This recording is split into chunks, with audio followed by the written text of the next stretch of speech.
Had a couple of minutes. Yep. Take it away. So thank everyone for joining us. This is our, This is our second online Inspiration North event.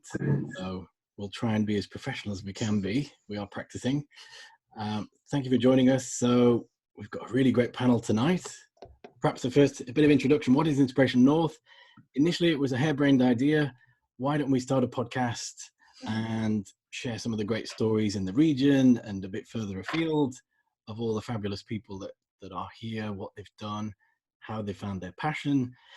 With time, that's developed, and we're currently registering a charity to effectively, the mission is help people create happier, more fulfilling lives. So things like these events are all ways to get some great information out there into the world with some fabulous people, some experts in their particular fields. So this is Michelle, obviously. I'm James. Perhaps we could have a quick intro from the super panel, please. Maybe, do you want to start, Ammar, if we're going in that order? Great. The super panel. I'm very grateful for being described as a super panel, and we probably are when we have Matt and Colin, and delighted to be here, actually. So my name's Ammar Mirza. I, alongside various things, my day job is being a consultant and supporting organisations and businesses to start, survive and thrive. I'm also involved with the LEP, the Institute of Directors, and various other organisations as well. Matt? Was it me next? So thank you for the invite. It's great to be part of the panel. I'm Matt Atkinson. I'm the CEO and co-founder of a company called Radical Panda. We're digital transformation specialists. So my background is all about process improvement. And as technology has advanced over the years, I got into digital, and now I'm helping companies to understand what to invest in and when to get the most out of digital transformation. Awesome. Thanks, Matt. Colin. Hi, my name's Colin Bell. I'm the Business Growth Director at the North East LEP. I suppose what I'm responsible for is delivering the business growth programme across the North East. That's to make sure that businesses have the right support in place to start, grow and scale up and improve, I suppose. Currently, I'm working very heavily on COVID response, so part of the North East COVID Economic Response Group, and leading work, one of the work strands there that's all about making sure that businesses have access to the most up-to-date information, guidance and support that's hopefully going to help them survive, revive and thrive as we move through the COVID pandemic. Prior to joining the LEP, ran a business in the West Midlands called Winning Moves. Bought it in the kind of heart of the financial crash. So I think this current situation trumps that mind. But bought it then, grew it, sold it in 2013, at which point I moved over to the LEP. Worked very closely with Ammar, who's actually on the LEP board and the chair of my business growth board. Awesome. So we're going to basically have 10 minutes for you guys to tell us how to prepare for the future in your different areas. If anyone's got any questions at all, please fling them in the chat. There will be a bit of an FAQ at the end. Q&A, totally different thing at the end. I don't know, what day is it even? So hopefully we'll get through and answer any questions anybody may have. Yeah, I've missed anything? I don't think so. We're aiming for an hour. There might be a few minutes overrun. So this is recorded. So if you need to jump off, don't worry. We'll send you the link.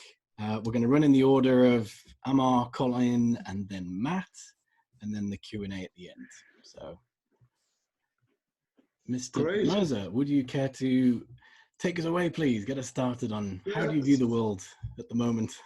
Certainly, through rose-tinted glasses is how it feels, and those glasses are full on an evening and emptied every evening.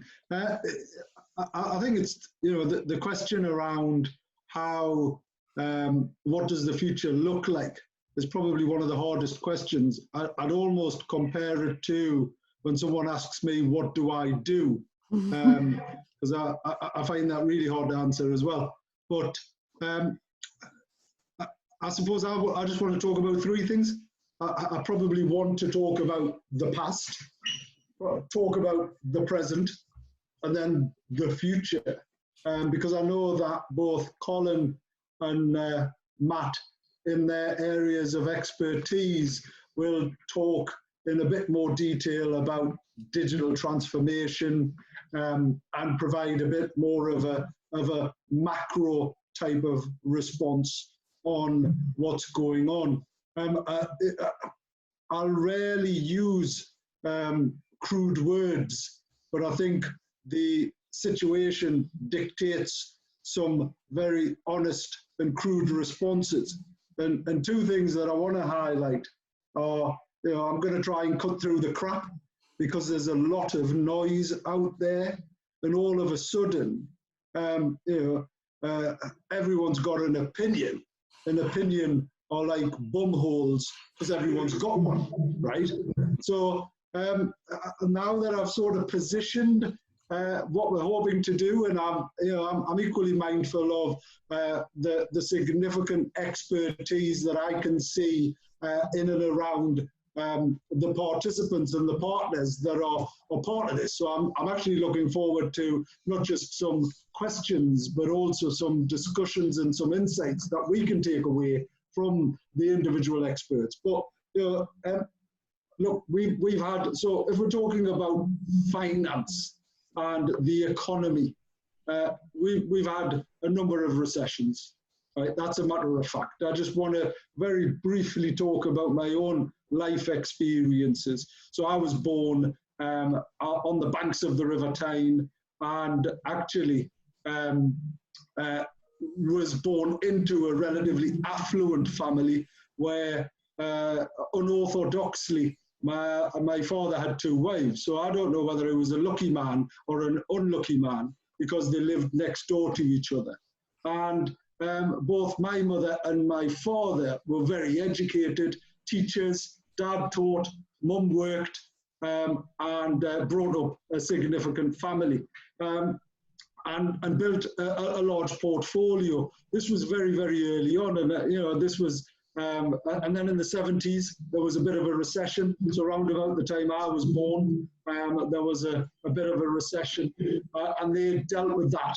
And then later on, Dad got a job in Saudi, took my stepmother, all of my stepsisters and sisters, and left us with nothing. Sort of mum was on the streets. And I remember sort of having nothing. And the point of this is, when there's individual experiences can help inform, and you can learn quite a lot from hardship. And actually, we didn't have anything whatsoever. Mum had to borrow some money to rent a flat, but then she worked tirelessly, 18-hour days, bringing us up, doing the best she could, and then later on had built up a property portfolio, and all of a sudden, the last crash, the property crash, meant that she had a property portfolio that on one day was worth £1 million, and then the next day the council was doing compulsory purchases, paying £500 for properties. So what does that demonstrate, and what am I trying to share, are a couple of things. The key thing that I've learned is resilience. And earlier on, whilst we were delivering a workshop, Justin sort of highlighted that resilience is also, alongside an action, it's a state of mind as well. It's a behavior, it's a belief, and it's actually going to be probably the single most significant factor for us going forward. People are developing or becoming more resilient. So that was the past. Where are we now? What was the point of me sharing that information? I just wanted to highlight that life has a wicked way of developing us and us learning from it, and how we act and react in certain circumstances will dictate how we come out the other side. I was looking at a very interesting statistic around the lockdown, and having read several books, there's a suggestion that it takes 21 days to form a habit. And isn't it interesting that we are in lockdown for 3 weeks at a time? So there's a great opportunity for each and every one of us to be learning something and forming positive habits. I know that's quite hard at the minute, to think about things in a positive light, but actually there's huge opportunities there. So the current state for me is around being prepared. You're seeing lots and lots of people now on everyone has been forced to adopt digital. So digital transformation seems to be a word that everybody is accepting. And the observation I have around digital transformation and people becoming digitally transformed is when you are forced to develop or accept something. So digital, everyone's experience now is, let's just grab something off the shelf. We need to use it. Let's just adapt it and adopt to it without thinking through. And I know that Matt and Colin are going to talk about this in a bit more detail, without thinking through the purpose, the benefits, etc. And actually, everyone that I've spoken to sort of on one hand suggests that there are new norms. So things like working from home, things like adjusted shift patterns, things like different types of ways of working, which are actually quite true, and I accept that. The flip side of that is, I can guarantee if I was to do a quick show of hands now, how many people are desperate to get back into an office. And I'll guarantee that the vast majority of us cannot wait to get back into an office and actually interact and engage with other people. We're human beings. The fact that we need and want that social interaction is key. Digital engagement and digital transformation conforms a very small part of that. So the future, for me, isn't just about adopting and adapting digital, but actually having a purpose behind it and being clear on your relationship that you're going to have, because it's going to be those businesses and those individuals that can add value, that can provide a positive experience rather than just a transaction online. So the three things for me, resilience, digital transformation, and innovation. They are the three key things that are going to set anyone and everyone out from the norm. So let's look at those in a bit more detail. As in, I think for me, and I'd be really, really interested to get other people's views on this. I'll tell you what's really difficult is when you've got sort of X amount of people and you're trying to look at a particular one, right? It makes it so much more challenging because you're trying to connect and you're almost looking cockeyed at certain people because you're looking at a camera and you don't know who to look at. Anyway, that's an aside. I don't want to get too distracted with format and formality. But yeah, I think for me, there is undoubtedly, it has to be about people first. It then has to be about innovation, doing things better, and then developing a resilient. We need to look at and take a huge amount of learning from this. And finally, I just want to wrap up. I came through an era of where the 3 E's were developed. So organizations that were efficient, that were effective, that were economical, that was the exemplar, that was the benchmark. I think there's a 4th E now, and it's all about ethical.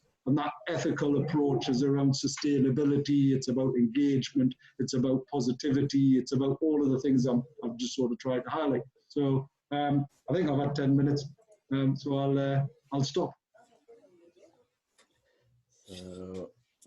Yeah, exactly.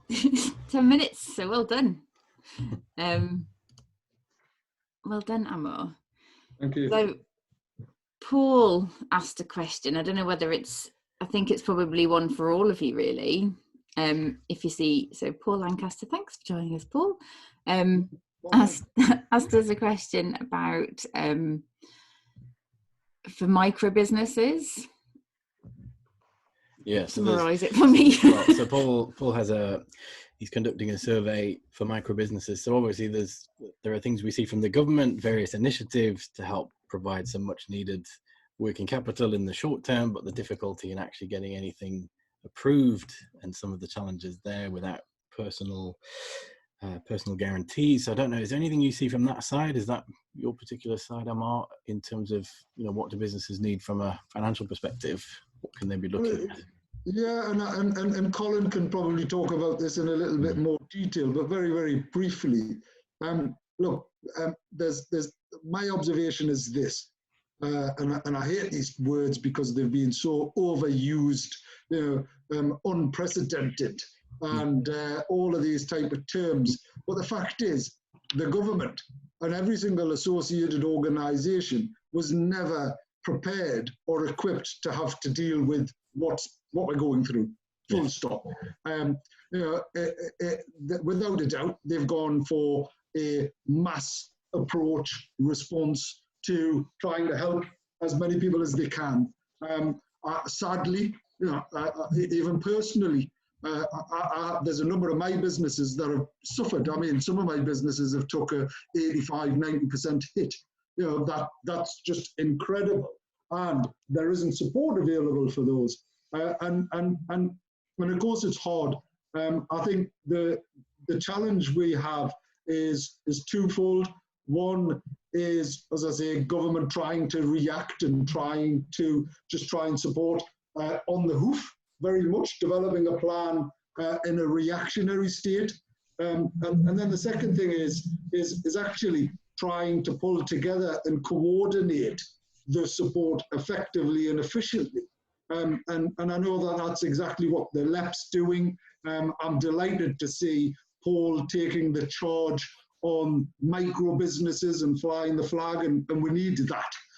And certainly one of the things that we've tried to do collaboratively, and actually this sort of webinar is in association with Save Our SMEs, which is all around, in the first instance, looking at getting the support that SMEs need in a timely fashion from experts. So there's some 200 solicitors, accountants, HR experts, I mean, people like your good self, who are there available, offering advice, guidance and support for free. The second aspect of this is that it moves on to a support. So it goes from Save Our SMEs to support our SMEs, and then it needs to promote our SMEs. And it's where Colin talked about, the survive, revive and thrive.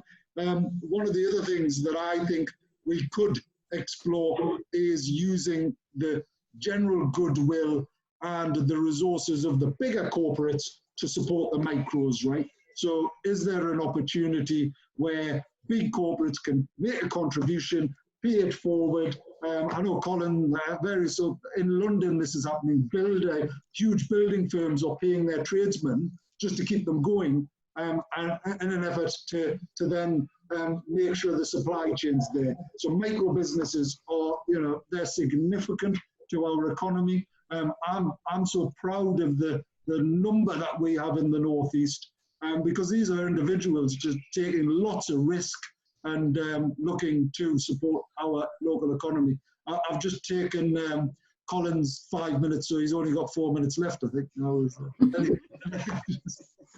We can stretch to 15, it's okay. Cool. There's some other questions about funding there, but I think if we move on to Colin, if that ties in with this section, I think that'll tie in with Colin's bits and pieces. Yeah, okay, not a problem. So I said earlier, tending to think about the current situation in the COVID-19 pandemic and how it's playing out in three broad areas. So the first one's, lockdown, so the situation we're in at the moment, and fundamentally, how can businesses survive and people, keep their heads above water during that period. The second phase is really around the restart. So actually, when restrictions are lifted, when demand starts to return to the economy, how can businesses revive themselves? Capture demand as early as possible and start to get back to a point of recovery. And then there's the wider recovery, and that's really about thriving. Actually, how can businesses get themselves in a position where they I suppose post-pandemic are stronger than before, so that's very much the thinking. What I'm gonna do is I'm going to probably focus more around the revive and thrive and the restart and recovery phases of the pandemic, and almost think about what's happening at the moment and how may that change the fundamentals of our economy and behaviour and all those sort of things, and how can people adapt to that. So what I'm going to do, I suppose, is really draw on personal reflections of what I'm observing in terms of businesses and people, etc., and how that may manifest. I'm interested in people's views on that. So the first one is that we're social distancing. We're in a state of lockdown, and I think that what that's resulting is that people are becoming more aware of really what matters to them most, what's essential, what's non-essential, what do they really miss, what do they not miss, about all those things that have been taken away, what makes them happy, what makes them unhappy, these sort of things are starting to become, as things are taken away, starting to become a lot more obvious to people. I think as we start to return, or the economy and demand starts to return, it's my belief that people will start to place different values on different things. So I think that's where businesses and people who have offers and maybe people thinking about their own skills and capabilities, actually post-pandemic, as we move into recovery, what value do you think people are going to place on your product, services, skills, capabilities, and all those sort of things? And I think they're the sort of things that are going to enable people to, if they can get that right, if they can really focus on things that people are going to place more value on, then that's going to put them in the best position moving forward. So, think about it from your own perspective. What are you learning about yourself, and actually what really matters to you, and how does that connect to your future? How does it connect to that? So that's the first thing. I think the second thing that has really come to light is just how vulnerable we are. We're very vulnerable to, I suppose, socially created natural and environmental shocks. It's not the stuff, I'm sure you're all in conversations where people say this is like a film. This is not a film, this is reality. So the stuff we see in films is now, very, very much stuff that's happening. I don't think it's just COVID. We had the extraordinary events in Australia earlier in the year, with the bushfires, etc., which was an environmentally linked shock. So I think just those vulnerabilities are becoming a lot more acute. So I think that's helped really leading businesses to think about moving forward as the economy returns is how do you build more resilience into your business model? I think resilience is going to be a really big theme. How do you make sure that your supply chains that surround you, are equally as resilient? How do you make sure if something happens that we can actually move operations off-site? We can put people at home. I'm sure Matt will probably draw on this a bit more, but companies who were already in the cloud and adopting a cloud-based infrastructure have coped with this situation a lot better than those who haven't. And I suppose that theme of resilience with the other thing that's important, because lots of things are going to change, and they're going to change incrementally, and they're going to change in unpredictable ways. So it's being resilient whilst being very agile. So the companies who can get that, really fine and delicate balance right are probably going to be the ones who are going to do really, really well into the future. So that's an observation. again, I won't dwell on this too much because Matt will cover this in more details, but I think what we're seeing is the increase in integration of physical and digital reality. So physical, digital, I suppose, platforms, touch points, you know, in terms of customer models are colliding at the moment and they're kind of fusing, and probably, you know, there's a lot more digital touch points that are being focused on, particularly through the lockdown period. I think a lot of businesses are actually learning that they don't need expensive premises. You know, they don't need that overhead in their business. What they probably need, however, is facilities and opportunities where they can convene people together, because that physical aspect, that connectivity, that opportunity to build relationships and teams is really important. But does that have to be in an environment where people are working side by side, day by day? Probably not. People are learning those things that were facilitated physically in the past are now being facilitated digitally and very effectively. I think I've had much more communication with people than I probably did pre-pandemic. So I think that's pretty key. Another thing is, and thinking about industries that are still to a degree operational, so manufacturing and construction, they're under increased pressure to try and operate whilst adhering to social distancing protocols. So I think that in itself is going to start almost accelerate the drive for AI, robotics, because actually you can operate systems, and if they don't rely on people, then social distancing isn't an issue. Again, that's really driven by that theme of resilience.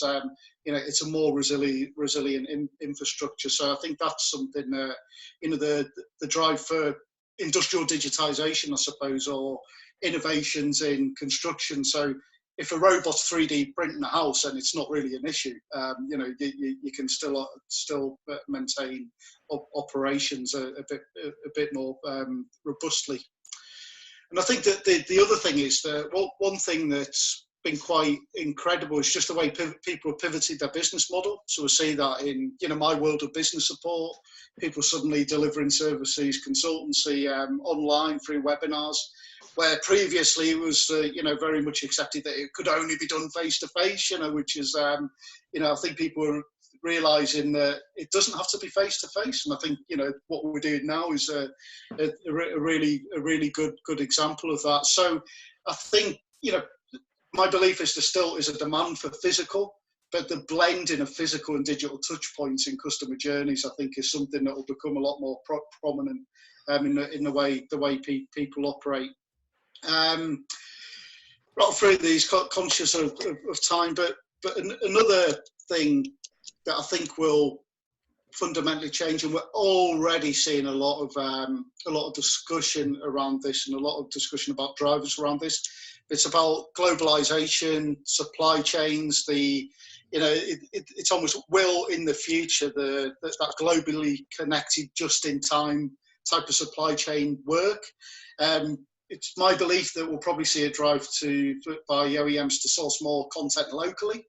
They may actually take some areas of supply in-house that are really vital to the production of their product. Pros and cons to that, because actually that presents local opportunities to local manufacturers. For those who operate globally and have a global presence, you know, does it disrupt their business model if they're going to try and do that from the UK? I think, you know, supply chains are fundamentally going to change, and that theme of resilience and agility, you know, I think will flow through that. And this one actually I find quite painful actually to talk about, because the harsh reality, and I think it's backed up by some of the stats that Paul's put up there, you know, 110 people have replied to his survey, and 106 are worried about surviving. The reality, and the harsh reality, is that there's going to be consolidation in markets. Businesses are going to go under. However, for the ones who can ride the storm, the ones who can maintain a healthy working capital position, the ones who, you know, in an ideal world, and I'm by no means underestimating the challenge here, the ones who can almost put together a bit of a fighting fund. So actually, when they come into the recovery phase, they can invest and they can hit the market hard there and develop that agile and resilient framework moving forward, and develop something that people now value or place more value on, are the ones who are really going to thrive. So we'll have small companies who can potentially become much bigger companies, because if they come out of this in a strong position, they will capture a lot more of their market share. So, what we'll maybe see here is the birth of some really strong, productive, innovative companies that can be driven out of the Northeast and really reshape the economy and drive us forward. That's fundamentally what we need, and what we may need to make sure we produce coming out of this as a region. That's it from me. Cool. Good stuff. Matt, do you want to? I've got loads of questions already, so and I'm sure everyone has. And I think at some point we'd really like to hear from Paul as well about what he's doing. Yeah. So Matt, would you like to? Yeah, of course. I mean, firstly, just to say everything that the two guys have said already, I completely agree with, and just picking up on some key points that I've got in my notes as well that I'm going to reiterate around belief and behaviour, around behaving ethically, especially. Being stronger than before and dealing with those vulnerabilities, and also pivoting. That's a term that's getting bounced around quite a lot now, and it means lots of things, being able to pivot, but I'm going to put some meat on the bones of that as well. So first of all, I mean, the new normal is a phrase that's been used quite a bit, and you can see it in the press. What is the new normal? And there's different perceptions of that. For me, it's far from normal. Normality's changed so much, and the earth's fighting back. We've all been grounded. There's so many different things going on there. It's acceptable to have kids in meetings now. So every day I'm meeting with clients, and I'm meeting a small person on the knee. That's never happened before. And then they're kind of screaming halfway through the meeting. And that's just acceptable. Everybody's getting on with that. The dress code's hoodies and pajama pants on most days, and you can cut your own hair like I did, so that saves you a tenner that you can invest in something else. So everything's kind of shifted quite a bit, and looking back to when this first kicked in, I heard something, and I can't for the life of me remember if I read it or saw it on TV, heard it on the radio or what, but when things like this happen, people tend to go into one of two camps. They're either very selfish or they're very selfless. And we saw that. So we saw people getting a minivan full of Andrex and driving away from Tesco's like it was the end of the world. And then on the selfless side, we saw people like Captain Tom doing laps of his garden and raising millions of pounds for the NHS. So, that focus on saving lives, supporting basic necessities is really important. And I wanted to mention those principles, and Ammar said it around belief and behaviour. Because that extends into business as well. And you see the way that some businesses, especially SMEs, and there's a point of, there's a significant amount of SMEs that make up industry in the UK. Statistically, it's 99% of all companies in the UK is SMEs. So it's massive. So we've got to protect them. And within those companies, those principles come through as well. So some of them are kind of, the managing directors of those businesses could be either selfish or selfless. So a lot of them are wanting to protect the staff and thinking about their livelihood and looking after their basic necessities, whereas some others are kind of like, I need to look after myself and shut down the business. So I've done some work with Ammar on Save Our SME. So I've been busy supporting that, and actually, I'm an SME as well. So I'm having to kind of do everything that everybody else is doing, but I think it was really important to help support a cause like that, and it's been fantastic so far. And we've seen some great case studies coming through that as well, and people asking for help. So it's been a good thing to get into.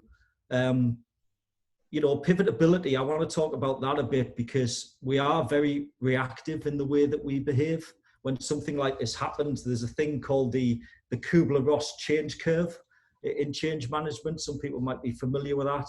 So it kind of goes through the initial shock, like something happens, it's like, well, what's going on? And then there's an element of denial, some frustration or perhaps anger that kicks in, and then people start to experiment. And people do this at a different pace. So some people, for me personally, I'd kind of go through that in 10 minutes. For other people, it might last weeks. So, being able to experiment and being able to reach a decision sooner rather than later is really, really important. And something we did with Save Our SME that wasn't really talked about was we talked about being able to innovate in that scenario, making a decision to hibernate, perhaps, to saying, right, I cannot operate my business right now, but I'll put it on hold for a bit and I'll pick it up later. But one that was a bit taboo that people weren't really talking about was liquidating. Well, actually, that's a really big, if you can reach that decision, experiment with that and reach that decision sooner than later, that throws up a whole lot of opportunities as well, because you can recognize that actually the demand has changed and it's moved somewhere else. And that's the pivoting bit. It's going, right, I can't look over there at my customer base that used to be and all of their needs. I need to pivot and I need to look somewhere else instead. So being able to shut one thing down and move to something else rapidly is a real big skill. It's a necessity to be able to do that. So keeping a track, in order to make a decision, keeping a track of those changing demands, being absolutely clear on them, and being fluid in your value proposition as well. So a great tool that we've been bouncing around that's available free online is Strategizer. It's spelt a bit funny, so it's Y and Z at the end in Strategizer, but it's a fantastic tool to be able to very quickly, within an hour, just size up a new value proposition, look at your business model, and make a decision sooner rather than later. So that's something we've been featuring on the Save Our SME website, and that supports that transformation as well. Always you've got to check your decisions against your principles, your own personal principles. You can't kind of go off into a space where you're completely uncomfortable. So I think it's important to recognize that as well. But just whatever you do, just stop stalling, avoid stalling and do something. So the quicker you can get through that Kubler-Ross change curve and get to a point where you're ready to integrate and achieve a new state of normal, the better. So I think that's the kind of consultative bit I wanted to cover. From a, planning is the next thing I want to talk to you. So from a planning perspective, there's been this thing that's bugged me for years and years and years. I used to work in IT, and we'd work with clients to adopt computer-based technologies to help them work more effectively and more efficiently. So it was kind of pre-digital age. We were doing this stuff with computers. And if you think back, especially in manufacturing, the industrial revolutions, we've done it all before. We adopted steam, we adopted electricity, then computers, and then digital's come along. So we've been through this cycle, and every single time people have had to evolve their thinking and kind of put one thing to sleep. So it's as much about forgetting about something or recognizing that you need to stop doing something a certain way so that you can release yourself from that to do something else. So in planning, the first thing I always look at in digital transformation is people. And it used to be, when you talked about projects, it was people, process, technology. They were the three things that you always talked about. But that's expanded a little bit now. So especially in this scenario, because people is not just about the workforce, it's about the workplace as well, because there's been such a massive shift to home working. So from a workforce point of view, it's still getting the leadership right, making sure you've got the organization right, communicating early and more frequently through tools like this. That's become a big trend as well, in people connecting through collaborative systems, which I think is a fantastic move. So the NHS have been fighting against Microsoft Teams and Zoom for many, many years. We can't use that because of our information security policies. Now all of a sudden they've all got it, which is brilliant. So it's improving that communication. Again, from a workforce point of view, having a digital ready workforce is important, underpinning that a talent management strategy. So being forward thinking, not just how can you recruit digital people into the business, but also how can you upskill your existing workforce. So to give a live example of that, the Nissan production line is on hold. Everybody's at home. Nissan are currently making combustion engines and, you know, the Qashqai and that kind of thing. They're gonna, in 2 years, be fitting electric drives and motors into cars. So how can they use digital technologies to upskill their staff now, whilst they've got downtime, to enable them to get ahead on the next phase of their production lines, as an example. So there's lots of opportunity for that kicking about. So that's the people bit. What comes next on my list of things to do is a transformation roadmap. So this is about being proactive, and I've learned some big lessons in this. So rather than being reactive and waiting for things to kick in and then going through that Kubler-Ross change curve, is how can you think ahead and how can you build that pivotability into your business model? So rather than just looking at one user base and that one value proposition, how can you mix in multiple value propositions and have something on standby? So byproducts, if you like, is really important. So looking at if a business, and I think large businesses, corporates are in a worse position with this. You see them doing lots of startups outside of the core business at the moment because they haven't got the ability to shift. They're kind of like a big oil tanker. It takes them longer to turn. But being able to rationalize, prioritize relentlessly, you know, so understand what the most important things are in terms of how long is it going to take us to implement this change versus how much benefit are we going to get back to our business is an important thing to look at. So doing the right thing at the right time, certainly avoiding bad investments. And that was the thing that's bugged me for a long time, as you see lots of companies with the cash to invest, just snapping up things off the shelf and saying, right, we're going to buy that. 3 years later, a new CIO comes in, that investment hasn't worked and they're going to look at something else. And there's just so much waste, unwarranted and unnecessary waste that goes on in business like that. So I think there's a real big shift there because we can't afford to do that anymore. So there's a massive shift in looking at a transformation roadmap as well. Design thinking is really important. And there's lots of free resources available on the web about this. You just need to jump onto YouTube and look at Google something like design thinking, design sprints. They're all means of testing concepts and new ways of doing things without having to invest a massive amount of time and money. So this is about understanding the challenge, coming up with some ideas, prototyping really quickly. And I'm talking, you know, in some cases, and Ammar knows this, we've worked with clients to do this in a single day. So we've understood the challenges, we've done some ideation, we've come up with some different concepts, and we've tested those concepts in a day. And that's allowed them to make an informed decision and move forwards and actually scale up from that point. So that's an important thing to have in the toolkit to get to grips with that. And I'd just encourage people to go and Google that and learn that. There's lots of resources available. Business continuity as well, just having that plan in place. So proactively thinking about pivoting is another thing that I'd stress. And then the last thing that everybody probably expected me to talk about was technology and the oodles of it. It's been around for a long time. And people think things like artificial intelligence is a new concept. You know, Alan Turing was messing about that and cracking Enigma codes back in World War II. So, you know, these concepts have been around for a long time and technology is changing all of the time. So that needs to come last, and that's just about understanding what's available and matching it to your digital transformation plan, you know, using design thinking to spot the right solutions and then understanding what works best for you. And that's all I'll say on technology. There's a lot more I can say, and I'm happy to answer questions on it. But there's, you know, you can easily get sidetracked by technology and do the wrong thing.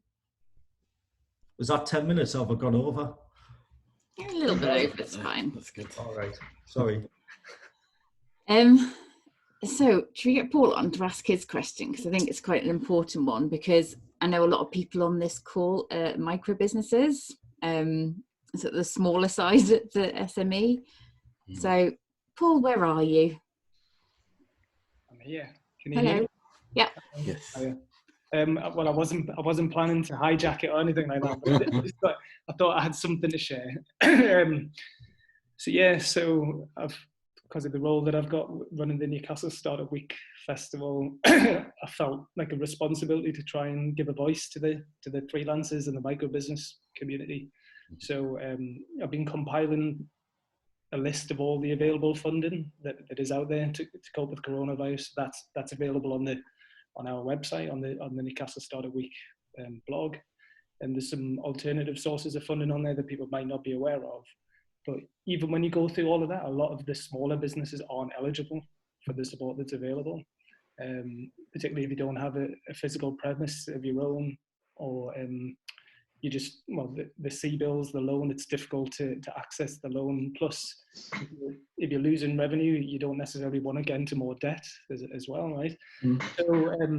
So basically, I thought, why can't we create a fund, like a micro business fund, where we basically just give really quick, easy to access grants to help people keep going for another 6 months, just to tide them over, thinking it wouldn't necessarily be a small amount of money. So I put the survey together just to gauge the interest. 110 people have filled out the survey so far. 106 have said they're worried about survival. I've asked how many months they think that they can survive. A lot of them are just saying 2 months, 3 months. Some people say 1 month or less. I've asked what's the minimum amount of money they need to keep going for 6 months or until September. Some people only need 2 grand, 1,500 quid. Some people need 5 grand, some people need 10 grand, some people need 15 grand. There's a few people who need 50 grand. Some people need 250 grand, right? But when you add it all up, I don't know what the latest figure is now, but I can pull it together. Last time I looked, it was going to cost 1.3 million to save 100 businesses, right? Which is a lot of money, but if you spread that across the 7 councils, I think it's doable, you know, and what a great story that would be if these small businesses could be saved. But when you also go through the results,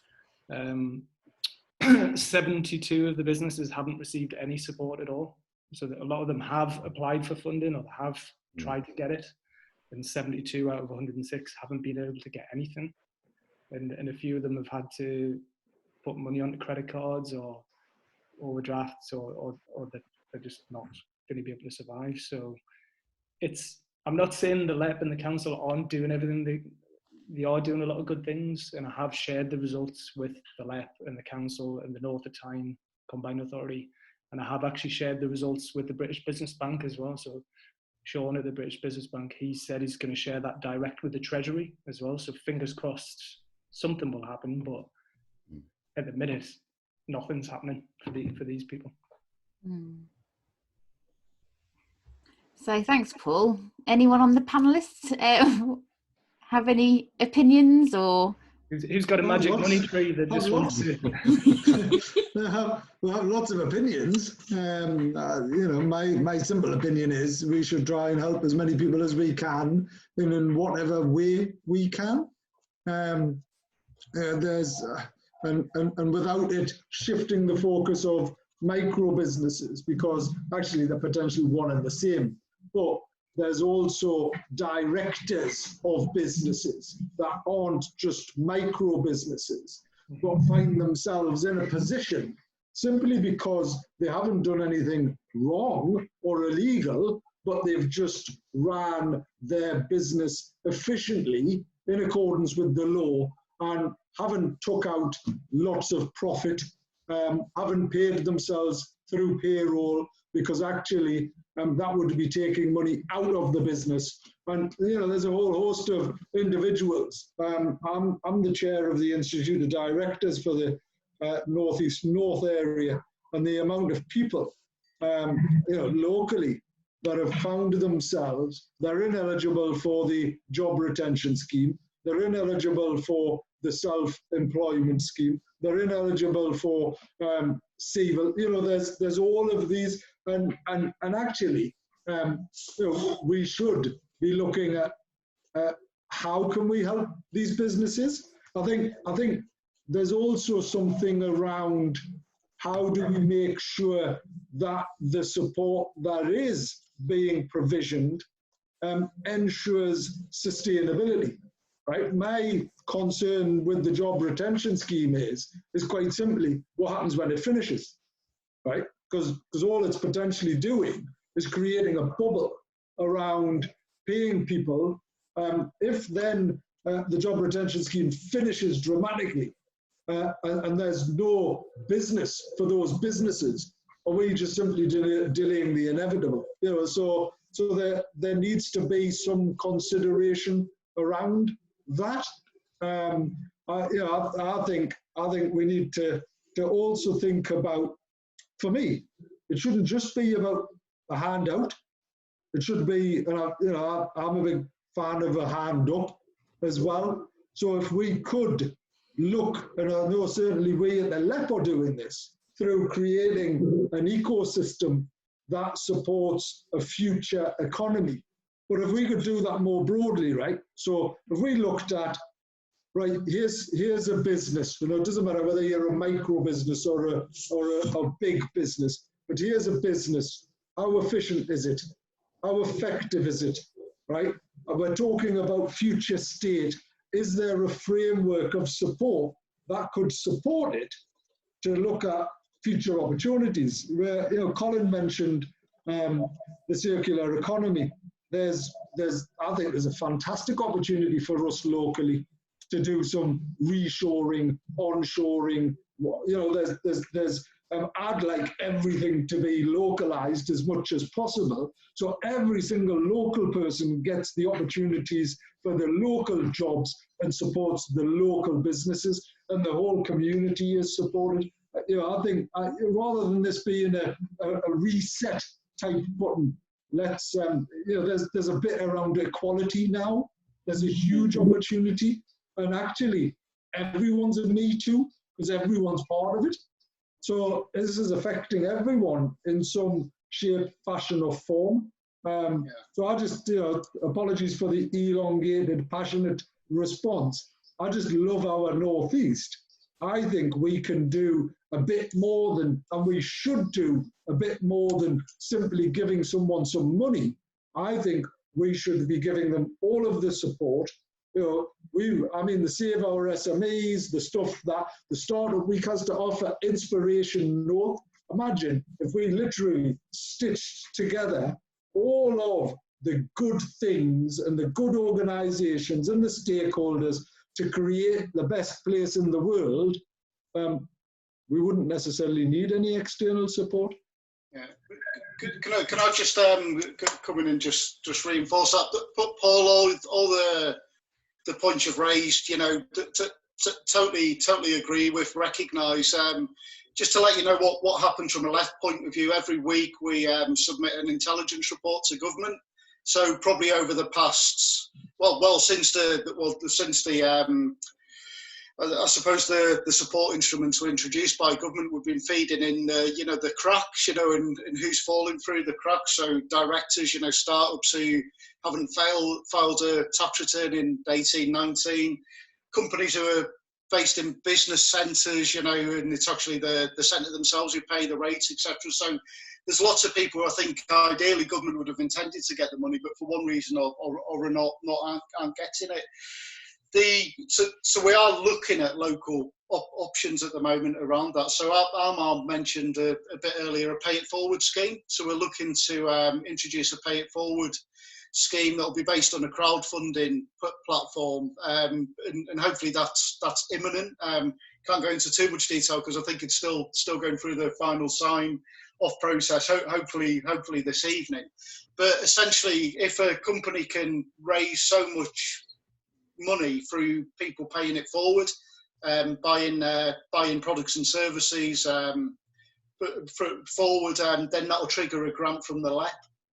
So that's one of the mechanisms that we're trying to put in place that tries to maximise the money that we've got available to inject working capital of a required amount to keep people going and give them the support that's required. So we're looking at several things like that. There's other grant schemes around supply chains and trying to help people service some of the demand that's been created by COVID, like PPE equipment, etc. So I think we're doing what we can there. One thing I would say is that, you know, I must, you know, just reference our local authorities in the North East, and the North East, the #1 performing area in terms of getting grants out the door and actually into companies' bank accounts. What's quite so there's no other region or LEP area in the country who's got as much money into businesses' bank accounts in the North East. So I think the local authorities are doing a great job there. Of course, that's just for eligible businesses. But one thing, however, I must reference is that there's still around about a quarter of eligible businesses who have yet to apply for that funding. So there's a lot of businesses out there who could qualify for £10,000 or £25,000 grant and they haven't applied. So, you know, if you're within your networks, if there's anyone you know of who you think could qualify for that funding, you know, please encourage them to apply. The other thing, and just thinking about the job retention scheme, I totally agree with your concerns on that Ammar. You know, it is something that's probably going to have to be phased out. That's probably going to have to be adapted to different sectors and all those sort of things as demand returns. You know, just a kind of sharp stop, you know, I think will, you know, is just delaying the inevitable.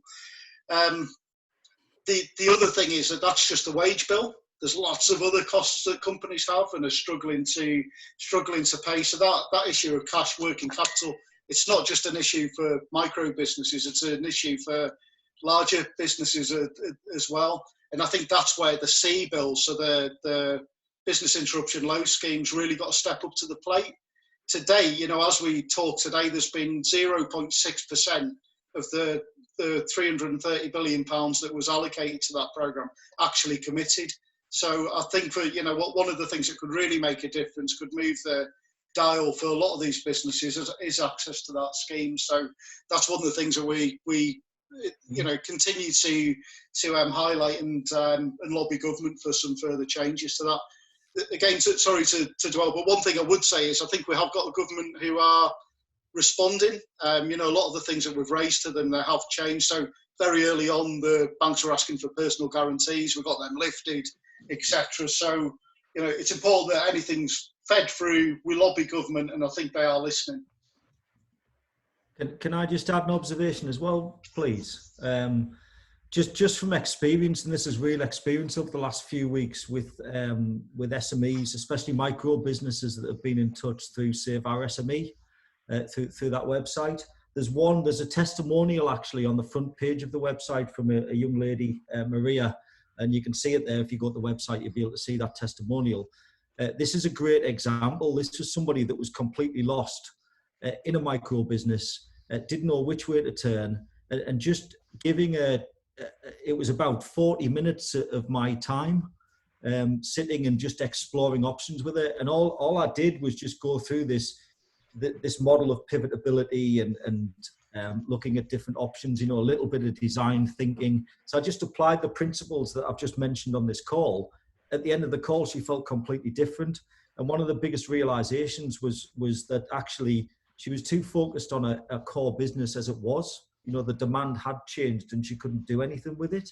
But actually what she'd completely missed, and I think a lot of people naturally do this, was her own personal skills.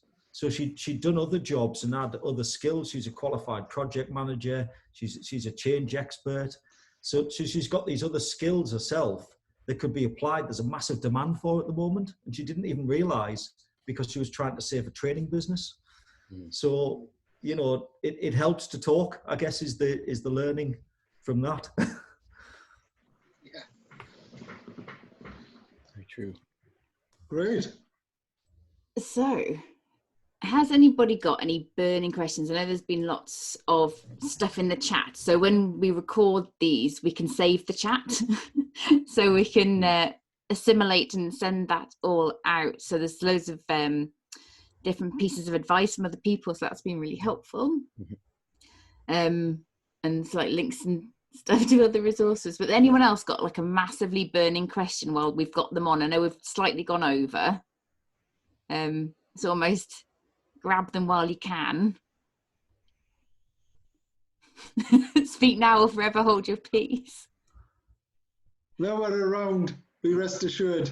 Certainly Colin, Matt and I are probably some of the most accessible people around in any event, and really, really keen to hear from everyone, genuinely. We're doing, I think, as is everybody, all that we can to try and help one another, platform our region, and highlight the challenges that we're all experiencing, but also recognizing the opportunities as well. For me, the North East is the greatest region in the world. Apologies if anyone's tuned in from anywhere else. You can be second best, but the North East is fantastic, and the reason why it is because of the people in it. It's people like us, and I'm really, really confident that I know for a certain we're going to come through it. I just feel as if we're going to come through it a little bit stronger. That sentiment around selflessness is certainly something that I'm seeing day in, day out. People are actually opening up a little bit more as well. I've never had so many people in my house than the last few weeks, and they're not even here. That's the crazy thing. But I just think more of this, Michelle and James. Great job. I think we need to get as many people on these platforms and having the opportunity to share and just talk generally. And before I forget, happy birthday, James, as well. I don't know if someone's baked you a cake. I went to Marksy's yesterday and got him cake, so it's fine. Well, good for you. Good for you. I I needed to get that out there as well. It's about celebrating as well. Sorry, I don't know why I started going off on one there. It's not. Yeah, I didn't set the event up as a thinly veiled excuse to have more people with me on my birthday. I do promise. But is there not? Do you think there's an element of, by having more of these conversations, people who have their own business, from our experience, you set up a business because there's something you're very passionate about, you see a gap in the market. So to actually be in a period where we are now, we found conversations personally or from friends in our network, there's a lot of emotion tied up in a business. This is something I'm really passionate about. I'm invested in it. I've got a mortgage. I've taken out an equity loan on the house to be able to fund this. And it's that challenge of actually the pivot, the change of direction, or even the decision to say, actually, this is what Matt was talking about. I just need to liquidate and move on to something else. How do you think we can have more of these conversations whereby we can have that honesty, that brutal sort of upfront, I'm in a sticky situation, what can we do about that? So what do you think will be good going forward for having more of these upfront, frank dialogues?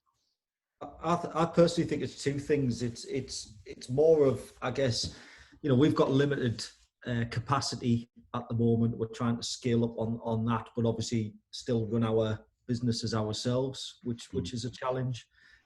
So the other option is self-service, is just creating a platform where people can go and grab information, to collaborate, to get support, all the things that Ammar has just spoken about as well. So, creating something like that, I think, is really important, and just giving people the confidence, or helping to generate that confidence that actually they can do something else. There is a decision to be made. People need to make a decision. As I said before, you can't stall, and understanding them options and going through things logically and understanding what works best for you. Something like that, I think, would be really valuable. I think one of the things the North East is really strong at, it's convening. There's a lot of really strong networks. As the SME Centre, the stuff that you're doing through Startup Week, Paul, the Entrepreneurs Forum. We've got some really strong sector networks where specific issues are discussed around sectors. So I think one thing, in terms of, and of course the work you're doing, James and Michelle. So I think there's lots of things. So it's about people getting involved in those networks. I think those discussions are taking place. Just put yourself out there and become part of the discussion. you know, there's lots of people facilitating them, feeding them into us as well. So we're aware of the concerns and making sure that government are aware of them as well. So yeah, just get involved. I think something Ammar said as well before was there's a lot of noise, and I found that personally when I was looking for information. I think when you go to these resources that talk about solutions, and if you're not familiar with them solutions, then you can't find the right thing. So we quickly flipped that and said, let's talk about problems. Let's talk about questions that people are asking. You know, how do I furlough my staff? And if you put that question up and people are searching for that instead, then they're going to find the right answer. So it's about cutting through I think Ammar said, cutting through the crap. You know, there's a lot of noise out there at the moment, and we've got a duty to simplify that, I think. Just make it easier for people to get the right information and the right support. I equally, just going back to James's question around, there is no doubt that people, because we're all in the same boat, right? People are a lot more open with their problems and challenges. I'd almost compare it, and not because I'm religious, but there's almost an aspect of later on in life, people find God again. I certainly know that in certain religions, or people find God when they're desperate. And it's quite interesting because people then go to confession and they're dead open about all of the challenges and the problems that they've had, and they're prepared to talk about it very openly. And actually, I think that's and you'll be better equipped through your expertise, of people and such like, and psychology and all of that. But actually, a chaotic or turbulent situation breaks down barriers and actually gets more people to talk about things. Now, the North East statistically has the lowest rate of ambition and aspiration when it comes to enterprise, right? And actually, both of you are involved in the PI charity, which is all around developing ambition and aspiration in young children. I actually see our current circumstance and the current state a unique opportunity for us to raise the bar on becoming more ambitious and and having more aspiration there. I really think we can change that needle that Colin talks about as well, and look at this in a positive way, because if you're 18 to 24, the statistics are incredible, right? You're the most loneliest, you're the most disenfranchised, you're the most disconnected, yet out of every single demographic, those 18 to 24-year-olds are actually the most risk averse, as in they are ready to take a risk, is what they're ready and willing to do. And they're the most positive about the future. Now imagine, and this is where I think universities and these FE and HE institutes can play a significant role on helping us to help the whole community to come together and start tackling that. I appreciate, if you've just really, if you're struggling with a business, you're not necessarily going to be thinking, shall I open up another business, right? Because when you're getting kicked, you don't want to start selling shoes in that type of environment. But actually, once you've done that, and you've realized, some of my lessons haven't been, I don't sit here and go, I successfully turned that business, or I grew a business from 3 to 30 million. I go, actually, I learned I don't want to run nightclubs because I like going to bed early and I like getting up early. That's one of the lessons I learned, but I only learned that through experience. Now, we're all being forced to experience significantly negative things. Now, it's how we learn from that and use it as an opportunity to develop future opportunities and come together. I think look, do I wish this on anyone, including myself? Absolutely not. We're here. It's about what we do with it. That's the most important thing. Awesome. I think that's a really lovely place to finish on, Ammar. It's like, yay. Thank you, everybody. No, I appreciate everyone. I love coming together with people. I love our people. You've probably heard me say that. So, you know, I'm ever so grateful for having this opportunity to talk to each and every one of you. And you know, you can get our details. I'm looking forward to picking up with Paul as well, because I think the work that Paul's doing, but I know everybody's doing, is absolutely critical. And we need to work out a solution on how we help our micro businesses, because actually, you know, that's where it starts. And if we can get that right, it moves on to the next stages. So that's where we get high potential growths. That's how we get scale ups. And I know that's Colin's passion. You know, he's driving that. Matt's leading the digital transformation charge. So anyone and everyone who wants to digitally transform, speak to Matt. And I'd encourage everyone to connect with the Save Our SME campaign. It's there. It's making an impact. And the resource there is world class. You know, it's every solicitor, accountant, HR expert, all offering the services for free. Yep. Awesome. Superb. So as we mentioned, sorry, was that I'm just saying tremendous, yeah. Great. World class expertise for free. Tremendous. So as we mentioned, we will provide all of the resources, the names of the apps, strategizer, books, web links, etc. Paul's survey, we'll share that with everybody. We'll share the recording with everybody, and we'll send out a survey, I think. So if there's anything you think would be of value going forward, there are lots of great networks, but what else can we do to help to keep these conversations going, spread the knowledge, etc. Let us know. So we hope you've enjoyed it. We thank our panel. Ammar, Matt, Colin, thanks as well, Paul, for your insights. And yeah, enjoy the rest of the evening. Sorry, I just had to wait. And the growth hub. The last word to Ammar. Saying, don't forget the growth hub too. Was what I was going to say, because it's you know, that's the North East LEP's sort of go-to place. So most up-to-date information, www.northeastgrowthhub.co.uk. Excellent. Matt, do you want to get a plug in there? Quick, Matt, plug something. All right. Thanks, guys. All the best. Lots of love. All the best. Take care. Take care, everyone. Bye. Bye. Bye.